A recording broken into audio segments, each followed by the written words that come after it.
നമസ്കാരം. പ്രധാന വാർത്തകൾ.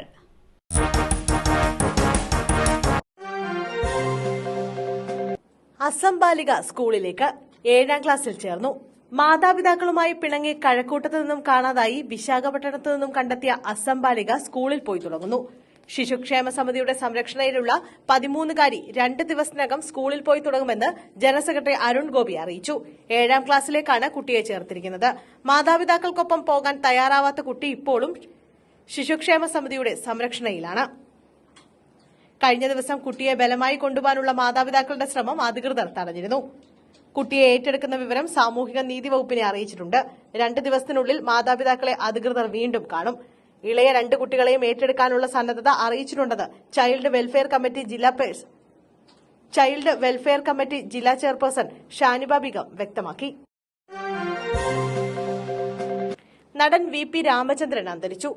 സീരിയൽ സിനിമാ നടനും ഡബ്ബിംഗ് ആർട്ടിസ്റ്റുമായ വി.പി. രാമചന്ദ്രൻ അന്തരിച്ചു. 81 വയസ്സായിരുന്നു.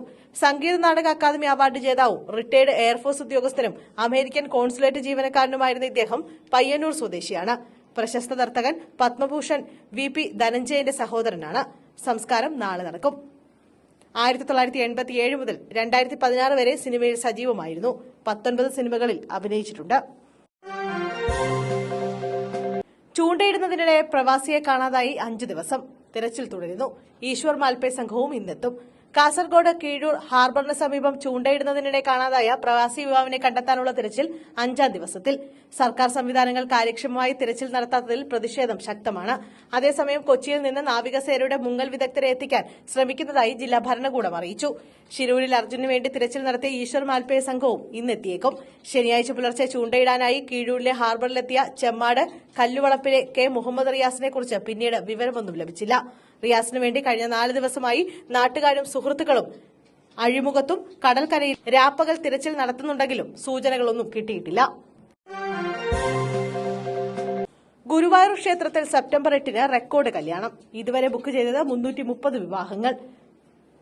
റെക്കോർഡ് നമ്പർ വിവാഹങ്ങൾക്കൊരുങ്ങുകയാണ് ഗുരുവായൂർ അമ്പലനട. സെപ്റ്റംബർ 8-ന് ഗുരുവായൂർ ക്ഷേത്രത്തിൽ റെക്കോർഡ് കല്യാണങ്ങളാണ് ബുക്ക് ചെയ്തിരിക്കുന്നത്. ഇതുവരെ ബുക്ക് ചെയ്തത് 330 വിവാഹങ്ങളാണ്. 227 എന്ന ഇതേവരെയുള്ള റെക്കോർഡിനെയാണ് ഇത് മറികടക്കുക. അതേസമയം സെപ്റ്റംബർ 7-ന് ഉച്ചയ്ക്ക് 12 വരെ നേരിട്ട് ബുക്കിംഗ് ഉള്ളതിനാൽ വിവാഹങ്ങളുടെ എണ്ണം ഇനിയും കൂടിയേക്കുമെന്നാണ് കരുതുന്നത്. മലയാള മാസം ചിങ്ങം 23 ഞായറാഴ്ചയാണ് റെക്കോർഡ് ബുക്കിംഗ്. ഓണത്തിന് മുമ്പുള്ള ഞായറാഴ്ച എന്ന പ്രത്യേകതയും ഈ ദിവസത്തിനുണ്ട്. ക്ഷേത്രത്തിന് മുന്നിലുള്ള 4 കല്യാണ മണ്ഡപങ്ങളിലാണ് വിവാഹങ്ങൾ നടക്കുക. തിരക്കുള്ള സാഹചര്യത്തിൽ ഉപയോഗിക്കുന്ന ഒരു പ്രത്യേക മണ്ഡപവും ക്ഷേത്രത്തിലുണ്ട്. അന്തസ്സുള്ള പാർട്ടിക്കും സർക്കാരിനും മുന്നിലാണ് പരാതി നൽകിയത്. എം.വി. ഗോവിന്ദന് പരാതി നൽകി പി.വി. അൻവർ.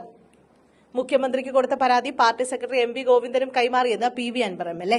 ലക്ഷക്കണക്കിന് സഖാക്കൾ പറയാൻ ആഗ്രഹിച്ചതാണ് താൻ പറഞ്ഞതെന്നും ജനങ്ങളുടെ വികാരമാണിതെന്നും വ്യക്തമാക്കിയ അൻവർ വിശ്വസിച്ചേൽപ്പിച്ച ആൾ തന്നെ ചതിക്കുമോ എന്ന് ചോദിച്ചു. CPM സംസ്ഥാന സെക്രട്ടറി എം.വി. ഗോവിന്ദനെ കണ്ട ശേഷം മാധ്യമങ്ങളോട് സംസാരിക്കുകയായിരുന്നു അൻവർ. ഉയർത്തിയ ആരോപണങ്ങളുമായി പൊതുസമൂഹത്തിന് മുന്നിൽ തന്നെ കാണും. ADGPയെ മാറ്റണോ എന്ന് സർക്കാർ തീരുമാനിക്കും. അന്തസ്സുള്ള പാർട്ടിക്കും സർക്കാരിന് മുന്നിലാണ് പരാതി നൽകിയത്.